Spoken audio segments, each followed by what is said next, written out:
One. All right, guys, welcome back to the Eight Limbs podcast. Today I'm joined by guest Steve Arena, founder of Masa Chips. We're going to learn a lot about our food industry today, what seed oils are doing in our food to our health, and some great alternatives around that. Steve, happy to have you, man. Great to be here. Thanks, Tony.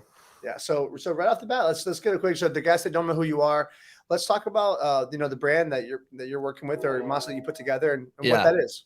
sure. Yeah. So masa is a tortilla chip, classic tortilla chip. It looks like this. If anyone's watching video, and it's like white with orange stripes on the package. And the thing that's unique about it is that it's fried in beef tallow.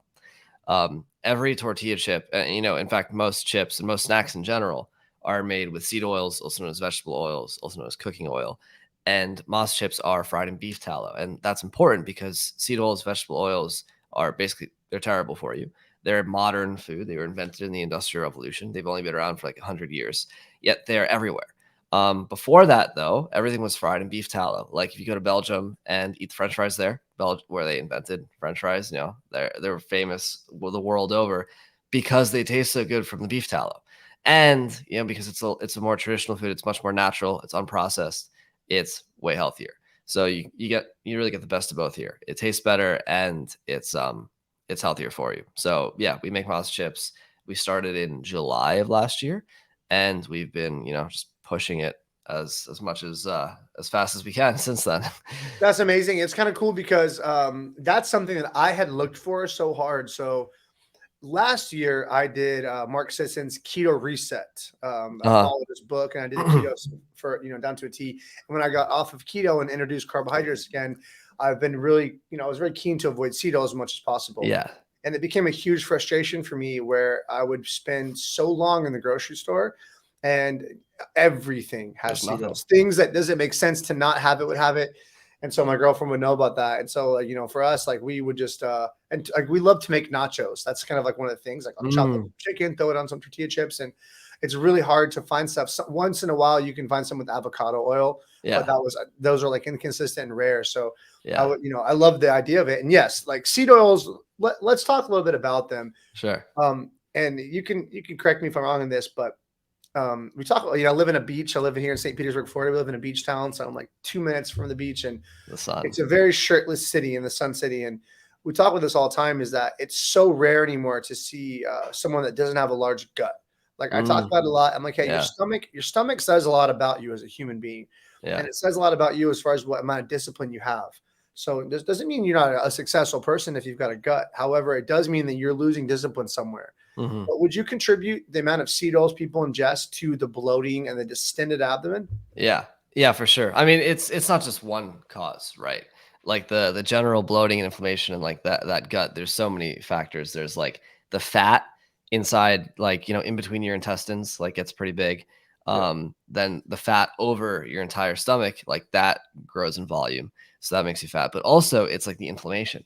And so I learned actually just pretty recently, like a good way of visualizing inflammation. Like you think of the intestines as sort of like the sausage casing, like this thin little membrane cylinder Yeah. thing. When your intestines are inflamed, that membrane literally just it gets thicker. Like that membrane gets swollen. And so if you think about, you can only fit like so many feet of intestinal tubing in your gut. When that membrane is swollen, it gets thicker and the entire volume of the whole thing increases. And so then it like pushes out your belly. There's a lot of causes for this. But seed oils are a big one because they're highly, highly inflammatory. And so when, your body's response to inflammation is swelling.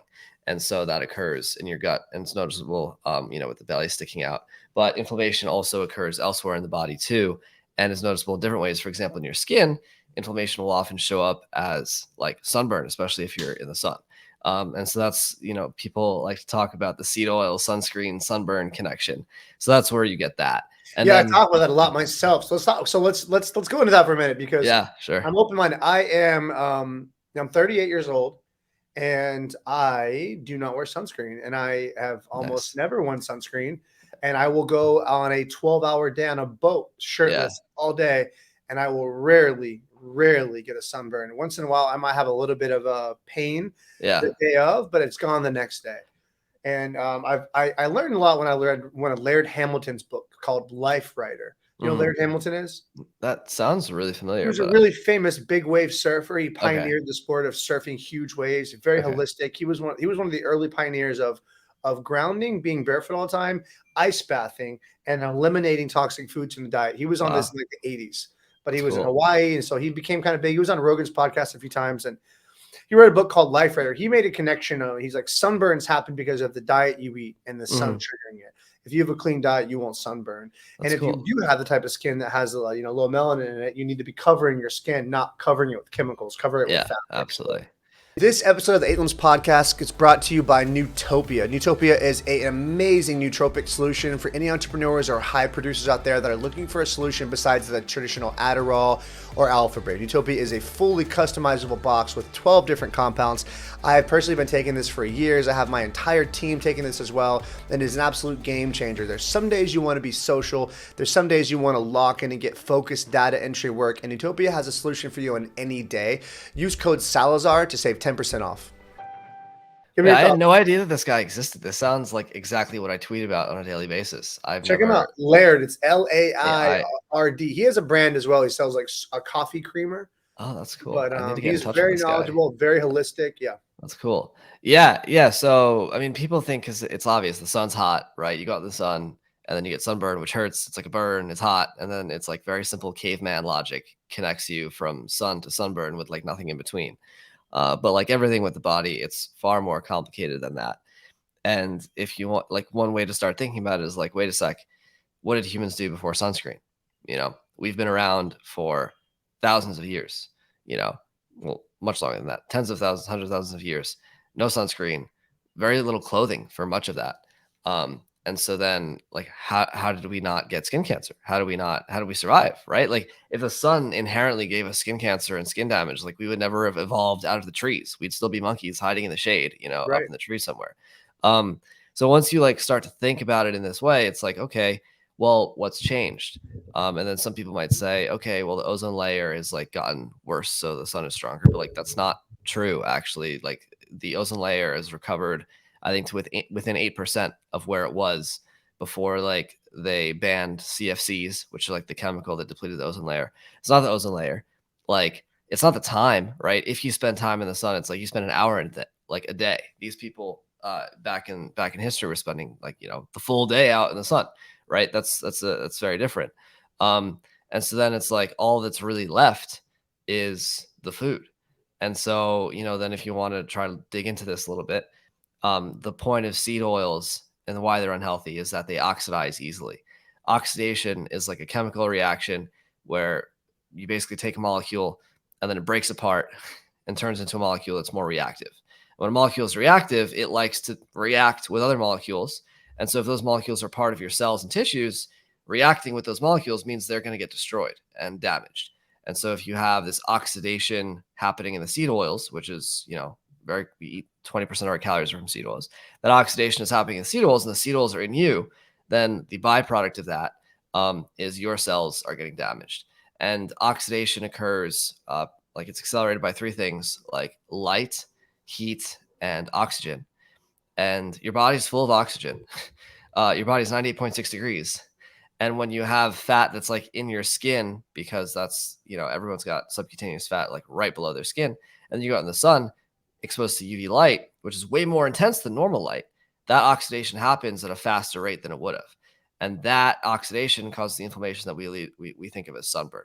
It's like saying, why did the space shuttle like disintegrate on the way back into Earth? Well, because it didn't have the ceramic plates that are meant to shield it from the heat. If the ceramic plates are in place, then the space shuttle makes it back safely to Earth. But if the ceramic plates that are heat resistant, fall off or something, then the space shuttle gets damaged.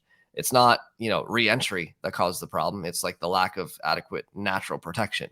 So yeah, absolutely correct. The sunscreen is completely useless. Yeah, I've never. I mean, I've known for a long time that the sunscreen's bad for us, and I remember watching a podcast as well where they just they went back to the cases of when sunscreen became public and very widely pushed, and how close that was to skin cancer becoming a thing as well. Like Yeah. skin cancer is a cancer very wasn't really new. like documented much. Like it wasn't, Yeah. observed or reported or whatever. And then some people often like to say it's a very easy counter argument.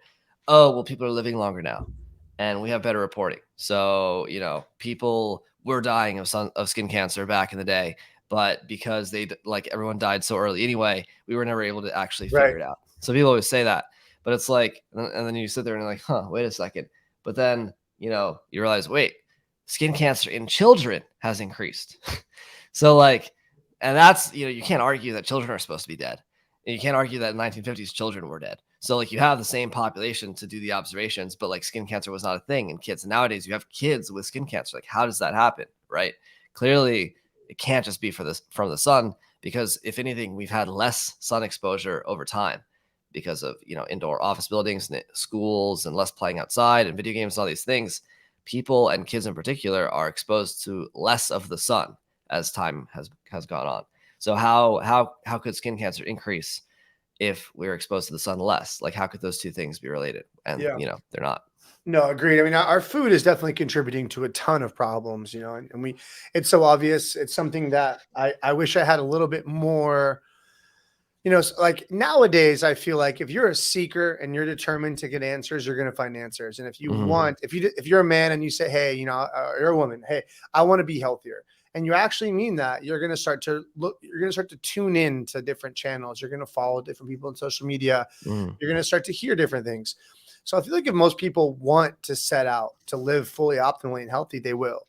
The rest that truly don't want it, Mhm. who blame it on, well, this is the food. Was, hey, like it's pretty obvious that the way that the standard American eats is not good for you. But if you're still Mhm. choosing to eat like that, then there's going to be certain privileges that you might not get in life, like the privilege of Yeah. a healthy, fit, energetic person. Yes. Yeah, I think that's absolutely correct. And one of the big problems is that uh, only a small percentage of people are going to have the discipline or, insight or the drive to go and seek the knowledge, and then furthermore once they learn the knowledge to then actually fix it and apply it in their own life. Like Yeah.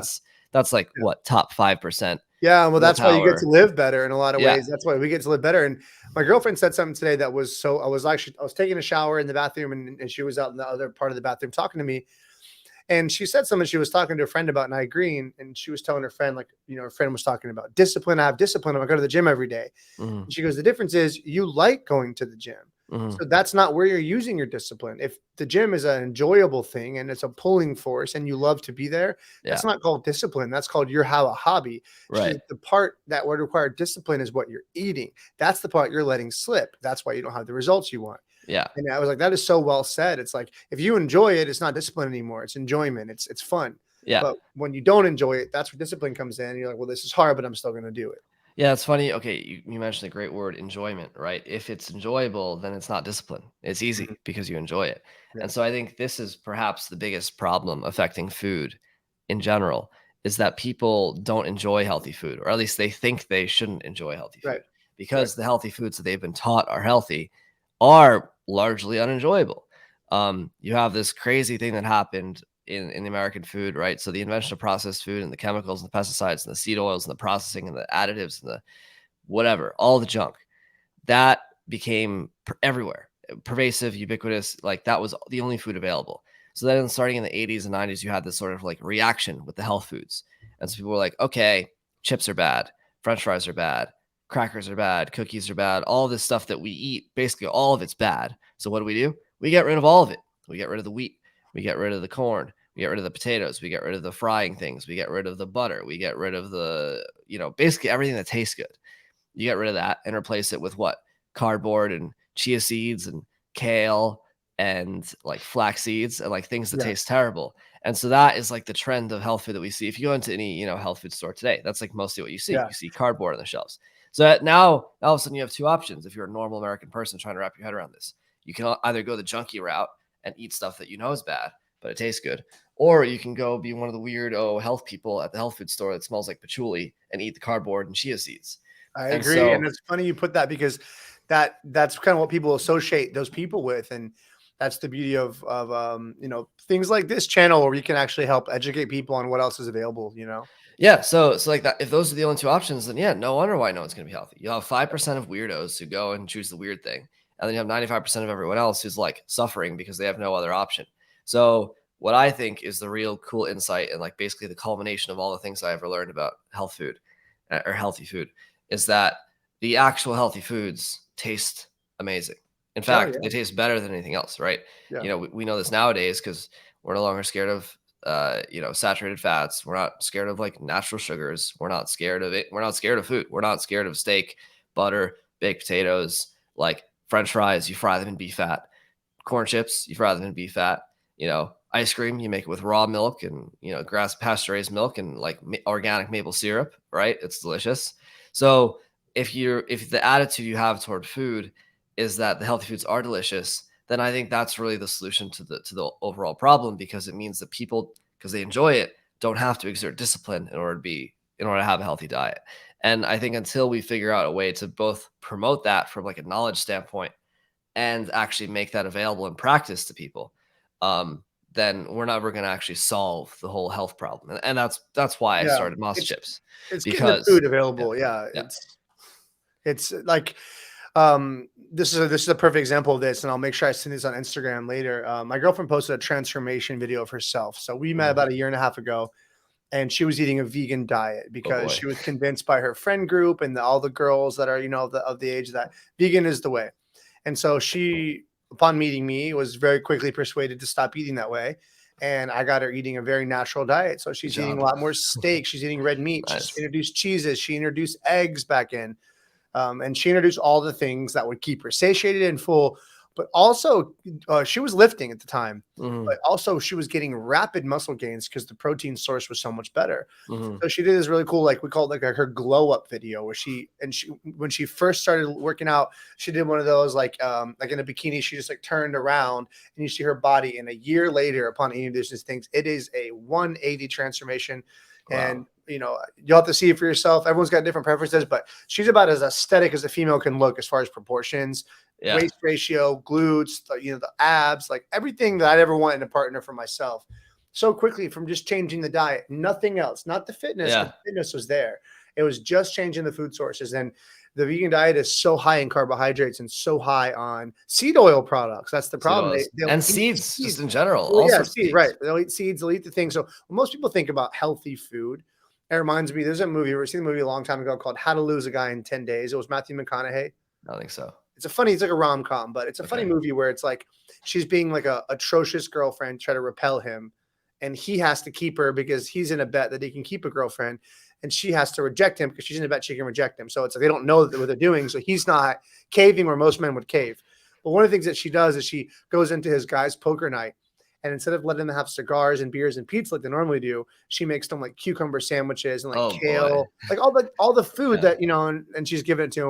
And it's like that's what people associate with healthy food, thinking that it's Yeah. like drinking kale shakes and celery smoothies and lots of seeds and grains and things that are Yeah. enjoyable It versus doesn't taste good. getting a grass-fed ribeye, right? And Yeah. eating it, so most people don't think like that.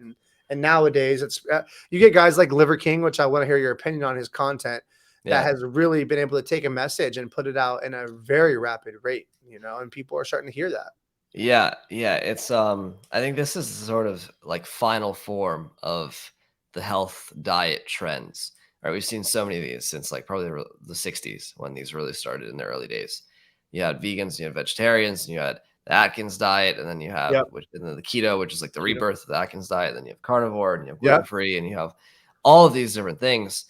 All of them fall short because they restrict some category of natural foods. And Agreed. it's very important to get this like for people to wrap their heads around. Like as an evolved organism, you evolve to eat certain things, and that's what your body thrives on. Like by Right. definition. So if you try to cut out foods that like naturally large groups of healthy people have eaten historically, you're doing something wrong. And the cool thing about taste buds, everyone's always like, well, why does the healthy food like taste bad?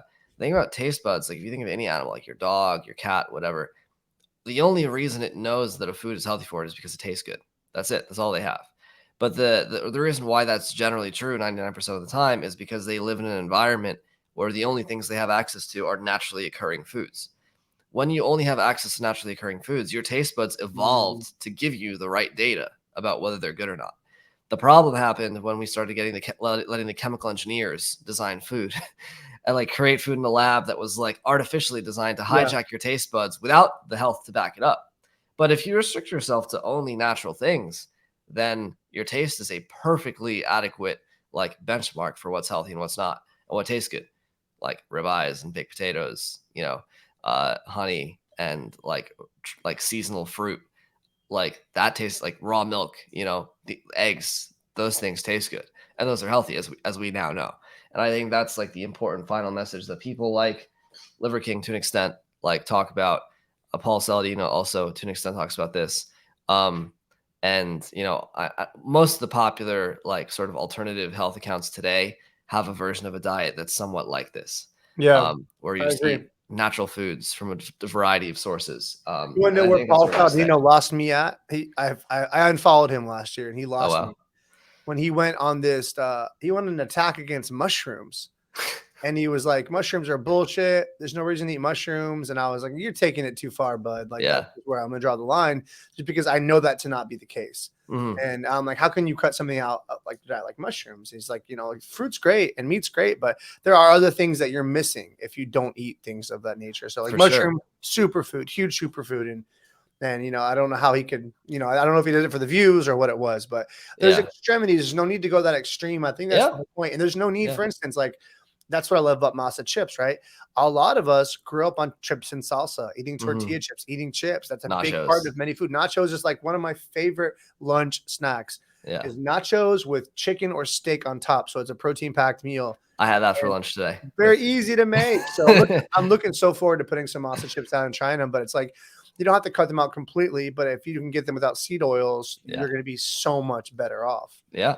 Yeah, exactly. Like the extreme thing is a good point, because like everyone likes to talk about, oh, we were healthy and skinny and fit and attractive in the 50s or the 40s or even Yeah. the 60s and 70s. I mean, obesity really did not start skyrocketing in America until 1971.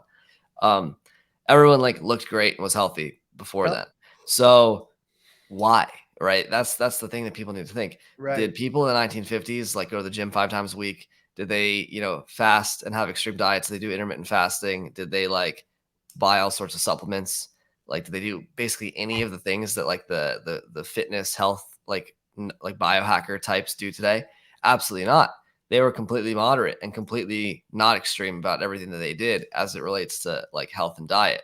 So like if that's the case and they were healthy, why do we all of a sudden in 2023 have to go and be completely extreme and restrictive in order to have some semblance of health? It doesn't make sense. And that's why the diets fail, though. That's the main reason Yeah. that diets fail to begin with, is because how restrictive they are. So you get somebody, like I've been involved I've done Brazilian Jiu-Jitsu for almost 18 years now. I competed in that sport. It's been a huge transformative thing for me, because most people, when they quit like high school or college Mhm. and they move on, they're not doing sports anymore. There's no more avenue for sports. But martial arts is one of the few things people can still do throughout most of their life, Mhm. And so in jiu-jitsu, you get guys that come in to train, and then they will decide, okay, well, in order to get good at this thing, I need my body to function differently. One of the best ways to do it is to lose your belly, because if you lose your belly, you have more hip flexibility. And you Mhm. can actually lay on your back and play guard. Your legs are more valuable to you, right? And so you see weight loss is a very common goal for a lot of new jiu-jitsu practitioners. And I've watched it happen for years and years and years, where they will initially drop a lot of weight because Mhm. they do some kind of very intense, very restrictive diet. But then they hit a huge plateau, they stop, and they get right back, or they gain more. Why? Ooh. Because when you completely restrict sugar, when you completely restrict carbs, when you just go like, they think that they're being so tough, like I'm eating chicken and broccoli for every meal. For how long? 10 days now. It's like, no, dude, chill, because you're gonna binge. You're gonna binge Yeah. eat hard if you don't give yourself some other things to taste. And then once you binge, Then it's all over. it's off. It's a roller coaster. You're gonna binge again and again and Yeah. again and again and again. And that's in general, like not just food, but I find in life, like once you let yourself break your own promise to yourself mentally, Mhm. it weakens your will, and your will begin getting weaker and weaker and weaker. So like Yeah. something that I just saw Conor McGregor saying in this new documentary on Netflix was that he's like, when I was in my prime, I was so much more strict with every decision I made. He was like, if I said I was going to train at that time, I trained at that time. If I said I wasn't going to eat that, I didn't eat that. When I was going to go to bed, I went to bed. He's like, as these last 4 fights that he lost, he's like, I found so much money and success that I began to say, oh, I'll push training back an hour. I'll have that. I can burn it off. He's like, when you do it, you unravel your mind internally, and then you don't feel that you deserve certain Yeah. things anymore. When you don't feel it, you don't attract it. So It's there's like so such a much to it. mess. I don't know if the psychologists have a name for this, but I call this, I think one of my Instagram posts that I just drafted is about this. I call it like the restrict binge guilt cycle. Basically, people get this in their mind that they're gonna fix all their problems all overnight, get super like zealous about it, and then they're gonna for example, restrict carbs completely, restrict fat completely, restrict starch completely, whatever you want. They're gonna intermittent fast, they're gonna eat one meal a day, whatever it is. Right. Super restrictive. That's Yep. painful. That's hard. It uses your willpower. Everyone knows that we have a finite amount of willpower. That will fail eventually. Like 100% guaranteed it'll fail. And when it does fail, then you binge. And not only do you feel terrible and guilty about it, like you said, you lose your ability to have willpower, but then you also feel guilty about it. And then that guilt makes you want to punish yourself the next time. And then Yeah. you try to restrict even more severely, which is going to last even less time this time. And then you're going to feel even more guilty about it. And then you're just going to, and I think this is like the main thing, like that girls talk about with eating disorders, very common among women of all ages. And like this is why, right? And they come home and they cry and eat a pint of Ben and Jerry's and feel terrible about themselves. So they punish themselves by running 20 miles and all this stuff. So not only does it mess you up psychologically, also physiologically, it's worse because of what it does to your metabolism. Like people think that you can just like hijack the body. Like, oh, it's a simple little car.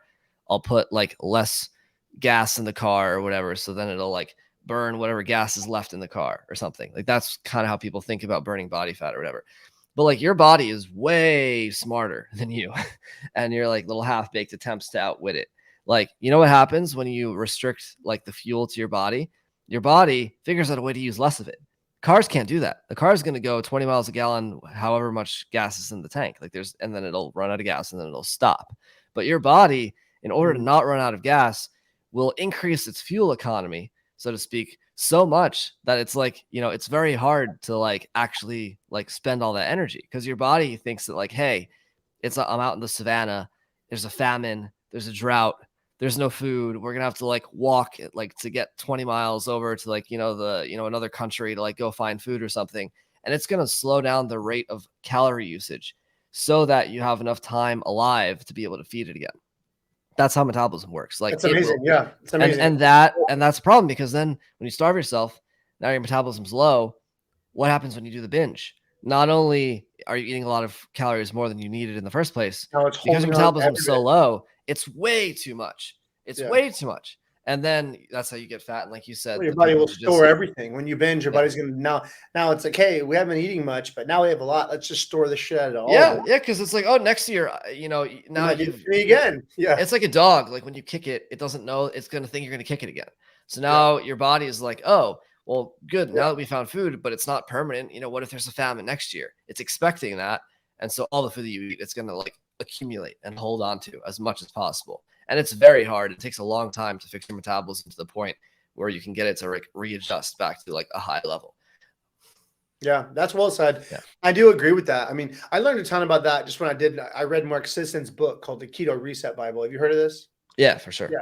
And I learned a lot from that. I learned a lot about the understanding. And that's why I did the keto reset, because going clinical keto for that 12-week period does really train your body to just be fat adapted for when you go off.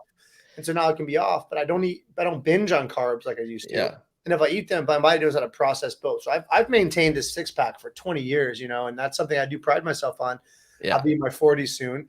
And I always say I'm going to be that dad at the pool that's going to have the abs and make the other dads mad. But it's like, nice.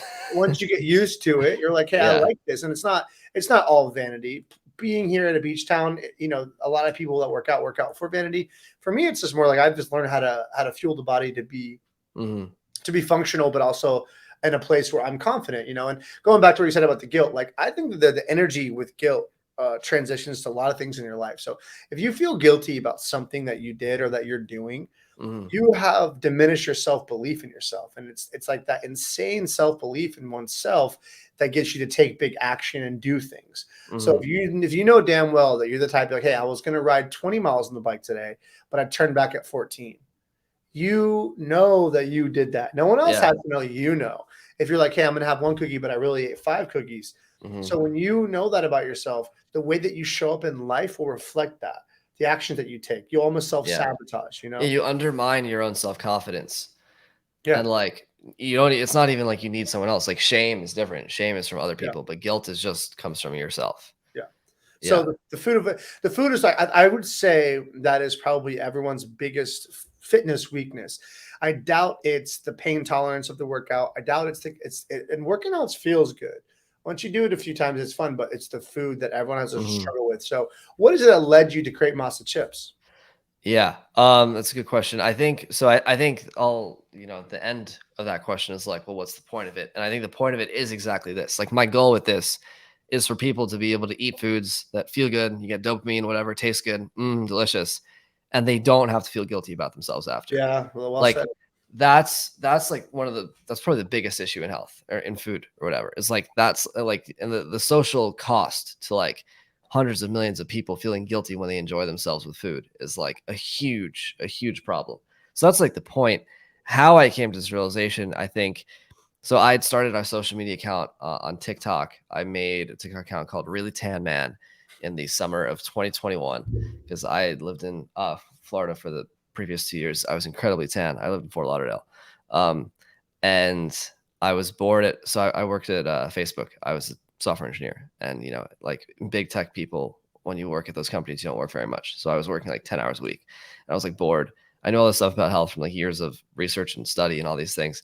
So I'm like, well, what else can I do with my time? Let me go make some TikToks, right? So I made a TikTok a day for 80 days, and then I got to 80,000 followers, and I was like, wow, that's cool. uh, I can make something. I can get a following. I can tell people about this. People want to listen.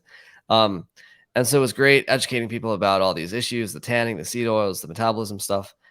But one of the things that kept coming up in comments and DMs from the audience was people saying like, "Hey, like how the hell do you eat like this? Like where do I go to get food? Like do I have to cook all this myself? Like I don't have time to cook everything myself, blah, blah."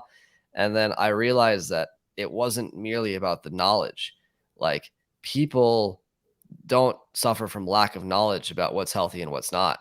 They suffer from a lack of ability to actually implement it. Yeah, agreed. Obviously it's priorities, right? We can argue that, but not everyone is able to have those priorities, or it's very difficult. And our my if you want to, and it's one thing, it's easy to say like, oh well, they're going to be fat and sick, haha, screw them. But on the other hand, if we want to make society healthier as a whole, we have to figure out how to actually help them. And if it's not Mhm. working, it's not working. Like we can make fun of them, we can make fun of fat people or whatever, but like it's not working. Something's broken here. So I was like, well, knowledge is not enough. We have to make it actually like easy to do it. And so, I mean, one thing led to another. I was like with my friends in Miami for like winter break or for New Year's, and then one of them was eating seed oil chips, and I was like, those are disgusting. Like, what are you doing? And he was like, well, what do you eat? Like, I'm sure I don't want to be miserable and like you. I'd rather enjoy my food. And then I was like, well, no, you're missing the point. Like, you can eat delicious things. Those are just not made right. And then I started describing how the ideal tortilla chip would be made with the tallow and organic corn and all these things. Um, and then it was, he was like, wait, that sounds kind of good. Like you should go make them. And I was like, maybe I will. And then I did. And that's currently my co-founder here. So yeah, it's basically born out of this idea that like in order for people to actually go be healthy, we need to provide them foods they can eat that are healthy, that they enjoy and are I love convenient. that. Man, And that's really so here we cool. are. I love stories like that because that's called taking action, right? Like taking action. And you Yeah. probably wouldn't have taken that type of action if you doubted yourself so much so that you're like, no, I'm the kind of guy that says things and don't follow through. Right. I'm the kind of guy that like I have ideas, but if someone checks back in a year, I'll never have made it. So there's a few Yeah. people that are actually action takers. So I'm fist bumping you on that for sure. That's dope to hear. Yes. Um, Thank you. what type of like salt do you guys do in your? And they have a nice salt bite to them. It's Redmond salt. Okay. Sure you're familiar. Redmond real salt. You know about them? Is it the gray bag? Uh, they are. I don't know. The salt is like it's not like bright pink like Himalayan salt, but it's like Okay. slightly pink. Yeah. Redmond real salt. They're from Utah. It comes from like an ancient seabed I underneath think like I've heard about this before. What is they sell it in stores as well, right? Yeah, it's pretty popular. Yeah. I think it's quite well known at this point. But yeah, they're based in Salt Lake City, and it's like it's salt, but like it's got a lot of mineral. It's got more minerals than your average salt, and so I Yeah. think like somehow that adds a bit of the flavor to it. I love that. And do you have plans to do other types of chips? We have flavors in the works. I mean, the second flavor has come out. I think last month it was lime. So Okay. classic lime flavor. We'll have a few more flavors, and then in regards to other snacks with a sort of similar ingredient and brand philosophy, Things uh, with tallow, right? for What sure. could be with tallow? Like, what are some things that people would want to see? I think we've got a lot of requests for potato chips. Hmm. Pretty obvious. Um, Taco shells, people have requested. I don't know if we're going to do that, but that is a request. I think those are the two most obvious requests. I mean, I have way more ideas than just that, and I think people's minds are going to be pretty blown when our full product repertoire is able to like come out into fruition. But I yeah, love there's that. some things that we're gonna that I think people aren't even thinking of. But I yeah, love that. Yeah, I mean, lime chips. Everyone loves lime chips, and yeah, tortillas. Like I said, that's got to be the best selling chip in the store is tortilla. This because they're so useful. We just had a yeah, big boat day this weekend, and I agree. I opened up the boat compartment to go looking for my sandwich, and as I'm looking in there, like there's like 17 bags of chips, and I feel like Yeah, 10 of them were tortilla chips, like yeah. that people bought for the boat day. Like just random guests. Yeah, I think that's right. Cause like potato chips are like that's a pure snack. Like you're only eating that because you're just munching on something. It's not a meal. But Yeah, like tortilla chips, and I don't know many people who incorporate potato chips into a meal, but tortilla chips are like meal tier food. Like you put meat on there, you put cheese on there, you put guac, you put salsa, and like you have hearty food. yeah, um, yeah. yeah, and potato chips. I mean, I'm not saying they can't be healthy, of course, but like if you think about, I'm sure you don't eat more than 3 times a day, right? About Um, that, yeah. yeah, I eat like 3 times a day exactly. I don't snack. And so like there's not as many occasions in my life for me personally to eat potato chips. And I think that's probably true of a lot of the more health and fitness oriented people out there. But once again, I think our market is not so much the health and fitness oriented people because those people are already finding ways to meet their goals. Our market is for the people who aren't currently doing that because they're not interested or it's inconvenient or they want to quote unquote enjoy their life again. So our market is really that, and it's our we'll ultimately succeed insofar as we're able to like get and like reach the normal person who otherwise wouldn't be interested in healthy foods but now can be because they taste good and are convenient. Like that's our real goal, and I think that's far more impactful than making health foods for health people. No offense to health people, I'm a health person, but like you guys are already doing great, keep it up. Yeah, that makes sense. And I think that's well said, actually. But I definitely think that what they'll do is they'll look at the people who are doing it to see what they're implementing. So, like my personal Instagram account, I post a lot of my food on my Instagram account. I post my Mhm. supplements, and I've been doing influencer stuff for a long time. So it's like I have a lot of my people that'll ask questions. Like, hey, what was that bottle called again? Hey, what do you do for this? So they look to anyone's looking to make a change. They'll look to the Eric Henmans. They'll look to Mhm. For the sure. people and say, hey, what are you doing? It's working well. And I used to say this too. Like, I'm sure you're familiar with a company called On It. Oh yeah. Correct. Yeah. So I did like in the early years of jiu-jitsu, Onnit was one of the original sponsors I was able to get, and I was repping Onnit products for a long, long time. My whole garage is a gym, Oh, and I've nice. got all of Onnit's maces, clubs, all the animal face kettlebells in there. I have one of the maces. Yeah, Yeah, they're very nice. yeah, one with the face, the Alex Gray No, collaboration. it's just the plain Yeah, yeah. it's plain mace, yeah. The Onnit culture. I was like, one of the reasons why the Onnit culture exploded so quickly is because a lot of the people that Aubrey Marcus chose to represent the brand looked very sexy, Mhm. male or female, and this is very calculated. It's like Yeah, it's a movement based brand, it's an optimization brand, but when you had a female or a male, they were also lean yeah. and they looked what you would consider to be like a warrior, sexy warrior build body. That's clear. So people will tend to go, hey, like you might have a lot of energy over there, John, and you might claim that you're so healthy, like Dave Asprey. Like Mm. Dave Asprey, like Yeah, like not many people I'm sure see him and go, wow, like I want to do everything he's doing because yeah, like he looks a little fragile in life, right? yeah, So people tend to look at people that look like they want to look first, for and then sure. energy is a second look in, and then feels a second look in. But it's all about like It's the aesthetics are the easiest way to, people communicate this. And it's like it's a very interesting you bring this up. It's a very good metaphor for the taste thing too, mm, because just like how the animals in their natural environment use taste, which is like this sort of superficial material attribute, in order to like work backwards to get to nutrition. Similarly, humans use visuals to work backwards to get to health, right? Why is someone pretty or handsome? Because we want to mate with them. Like, why do we want to mate with them? Because they're healthy. So what does that mean? It means that health generates beauty. And so because we can't measure health, I'm not going to like go on a date and like prick my date in Let me the get a arm blood and test. Let me get a blood test. measure. Yeah. Exactly. I'm not going to do that. I'm using my eyes to like look at if she seems healthy. I don't go on dates because I'm engaged, but that's not the point. The point is like we use that to work backwards toward the more deeper thing that we're actually interested in. And so I think, yeah, I mean, this is, if you ever seen the Masa Instagram, you'll notice some commonalities here. We do this a lot. And it's, it's easy to say it's superficial. People who are like, oh, it's superficial, it's materialist, it's this, judge book cards cover, whatever. But there's a real reason for it. And that's the reason, because true health is beautiful. Yes. Just like true nutrition tastes good. So, similar kind of thing right there. Yeah, agreed. And that obviously I'm in a marketing company, so I would always suggest that, right? If we're going to Yeah. market a product, I would say put that product down next to somebody who looks like they want to look, not two overweight guys making nachos and saying healthy chips, right? So it's not going to work for you well.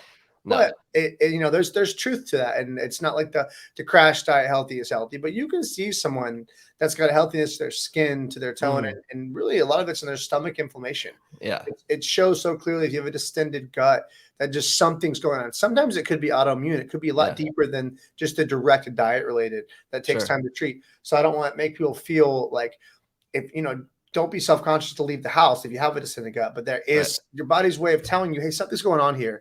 Just like foods, right? Like I was mentioning yesterday, on a boat day on the way out, I grabbed just a sub, like just a sub from the grocery store to go on the boat. It's the best thing to pack. But, and that for the time being, it's fine. But I definitely have a lot of bloating after eating bread. Yeah. So I notice it. I can tolerate it, but it's more than I normally have if I ate steak and fruit or steak and a potato. So your body does signal you with the way your gut will grow after eating, Yeah. And I mean, people don't, it's also not just about looks. Like, it's not like, hey, eat Masa Chips and be hot. It's also like, hey, do you actually want to feel good? Like, do you want to eat a bag of snacks or whatever, like your cheat day, whatever, and then feel that bloating that you just described? Like, is that pleasant? Like, no one wants that. It sucks. Yeah. Yeah, it sucks. No, you're right. No one does. Yeah. So it's that aspect I think of marketing is very important. And it's important, I think, also to mention, like, yeah, if you're not healthy, like no one is. Don't feel bad. Don't beat yourself up over it. Just try to fix it. Right. If it's important to you. If it's not important to you, then okay, well, we don't even have a conversation. But like if it's important to you, try to fix it. And then, I mean, that's not to say that all so-called beautiful people are healthy. There's plenty of people who look nice but aren't healthy. Yeah. But this is a big issue, and it's like the plastic surgery, the makeup, the cosmetics, like the filters on Instagram, the photo editing.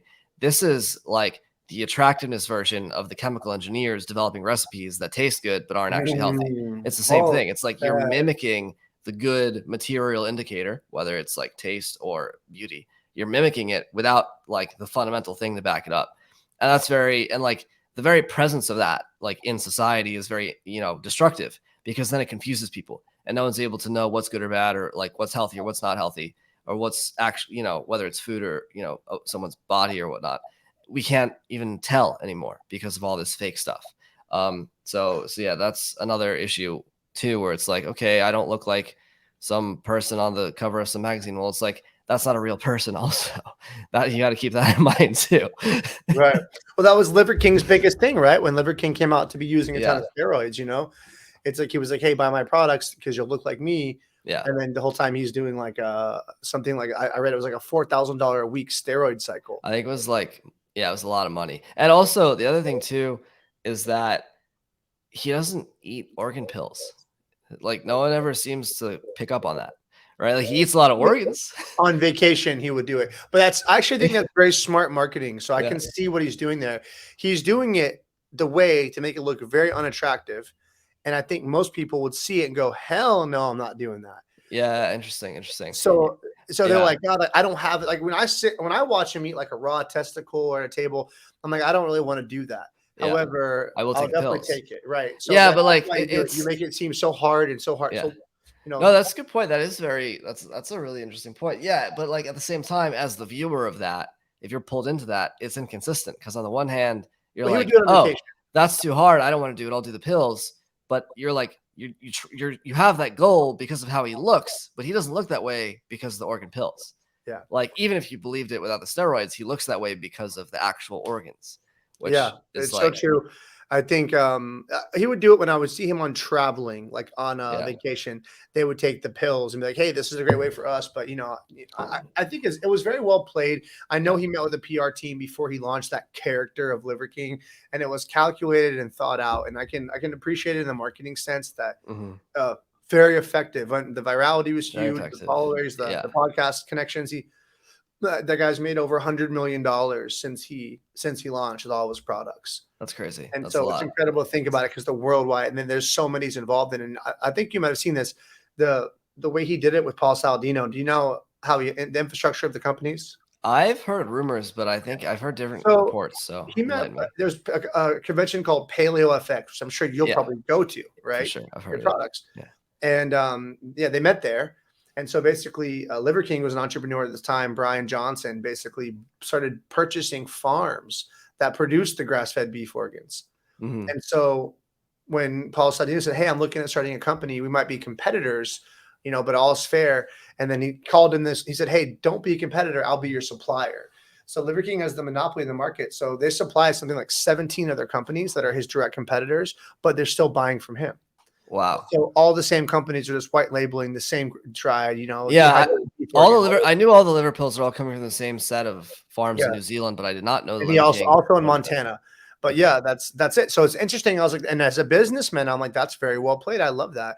So even you can promote your competitors because they're going to still go buy wholesale from you. So it all Mm, works. And so there's so many interesting. there's so many auxiliary ways that cash is flowing into his accounts Yeah. besides just selling liver pills that it's been able to generate into up in the nine figures. And it's crazy to see it. It's Yeah. That's so absurd. people focus on the steroids parts too much, and I'm good about I can just like, yeah, whatever. But like I can Yeah. look at it and be like, but there's a lot to learn there, and you'd be Yeah. foolish Yeah. to not Yeah. learn. From the marketing standpoint, it's very effective. Yeah.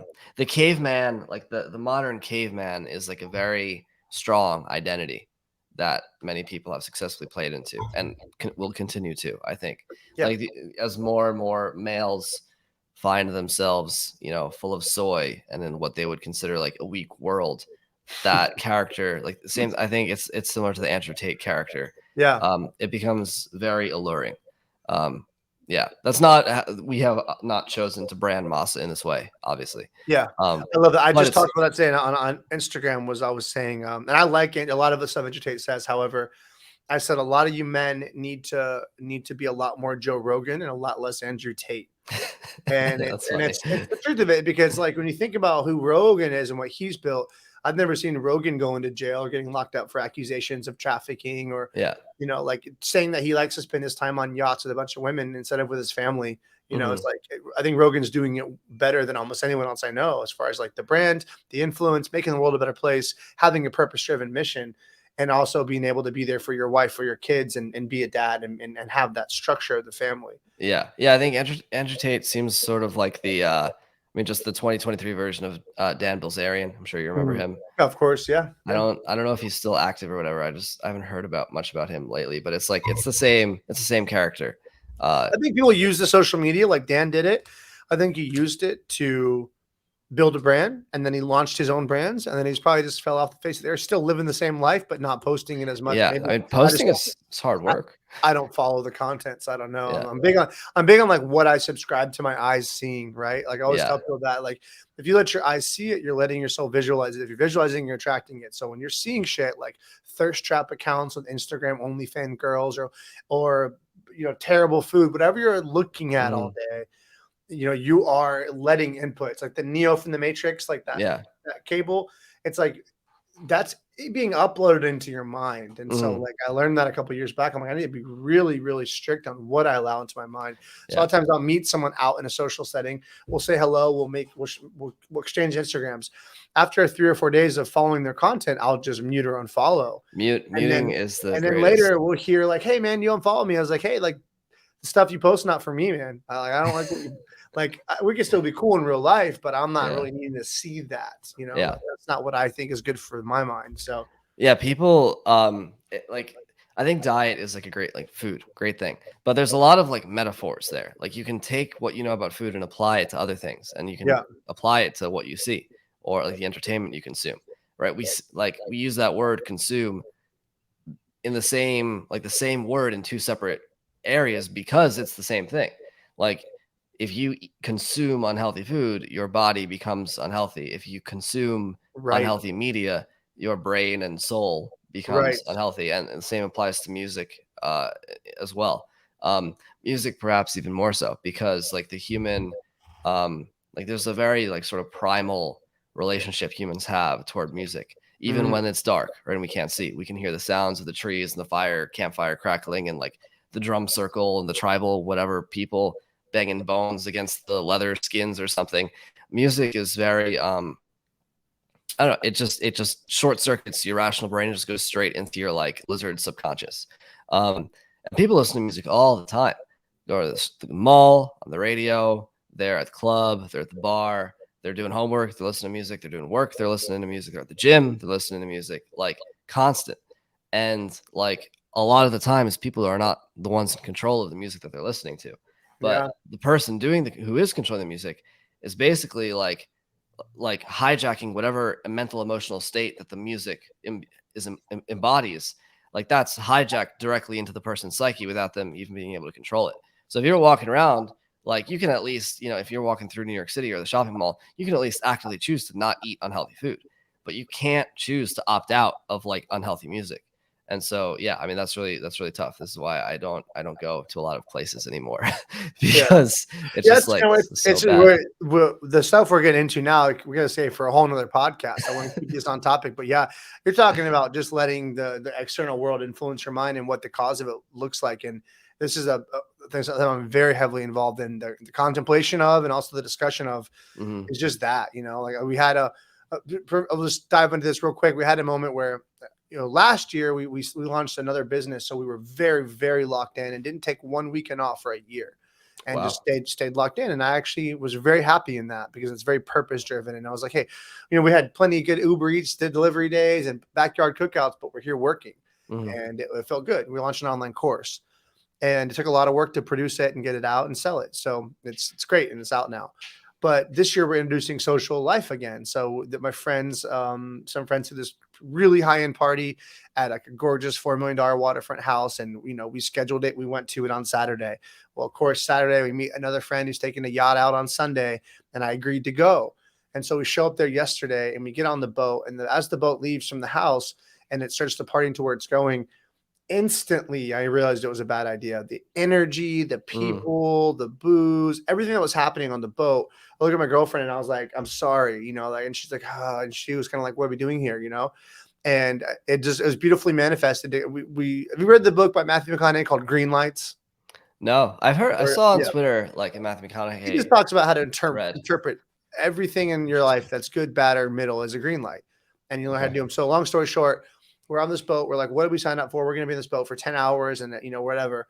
And the boat had to stop to get fuel, and we'd already driven about 40 minute by boat. It was like an hour and 20 minute by car. But the minute that boat stopped for fuel, we bounced off that boat real quick, Ubered back Nice. to our house. And I was like, hey, we're not. I made a whole video about that. I was like, I had to make the calls. The man who's going to lead this. I was like, hey, we're not going to be in this energy all day.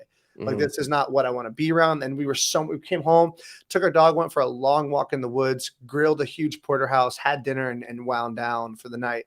And I was like, God, I'm so much more happy that we did that than getting Hmm. caught up in that like lustful over the top scene can be Hmm. so addictive. And before you know it, you can just be in it and you're like, well, I'm in this now. So like, yeah, that's catching it. And that's the same with the foods. One cheat day can turn into 7 in a row. So it's like this self audit is so required of people to Hmm. be mindful and just check in every morning and be like, hey, how was yesterday? Did I steer this thing in the right way or no? And if Hmm. not, how can I be better today? But few people do that. They just let themselves autopilot and go and let their taste buds make the decisions. Yeah. So Yeah, they're not even thinking about it. Like they don't even like they don't even know all of the things that are influencing them, like against it, like without their knowledge or understanding. Like, for example, the phone case. Like, how many people listening to this have a plastic phone case? mhm. Okay, so you're holding your sweaty hand with your radiation, all day, and you're absorbing plastic chemicals like into your hand, right? Phone case seems pretty simple. No people in health aren't going to think about that, but here we are. What about your air? Like, do you have some air freshener, some Glade, some Febreze, some scent coming in, like, wafting all day as you're working. Well, guess what? All those fragrances are hormone disrupting. Like the light, of course, we all know about the blue light at this point. We all know about the water filters and the fluoride and everything else at this point. But what about, the music, as we said, the movies that you see, the photos you watch, all the input, everything that enters the conversations you have with people that are. Yeah, I agree. Another part of this was I recently went and I like tattoos. I'm not sure if you have any ink on you at all, but I do like tattoos. So I was getting a chest piece worked on, and it's an artist. It's a very, very good artist. However, I sat there for 4 hours and listened to one of the most negative mindset human beings talk about life and everything that's wrong in the world and everything that's wrong with him and how his entire body hurts. And I'm just like already in pain, already in an uncomfortable scenario, realizing I'm here for the afternoon. And so after it was all said and done, I immediately was like, I can't be around that again. Like, it drains me out to be around it, So yeah, there's a lot to it, man. But, guys like you that are out there fighting the fight, we appreciate it, and I can't wait to get some of these chips. I'm looking forward to it, man. We're going to get that happening right now. Where can everyone find you on social media? Really Tan Man, spelled as you would imagine. And masachips.com is where I'm going to make sure I find this right now. I follow Masa Chips, but I have not followed your personal, so I will find that right now. Really Tan Man. Oh, I have you right here. And where do you live now? I'm in Jersey. Jersey. Okay. Yeah. Very, very different. And that's where we make the Masa Chips by hand in a kitchen, like 30 minutes from where I live. Okay. Yeah. Beautiful. I love that, man. Well, I'm looking forward to it. Guys, go check these chips out. Go check Steve's page out. And anything you want to leave them with before we go? No, that's I think we about covered it. Awesome, brother. It's been a pleasure having you. Yeah, likewise. Thank you.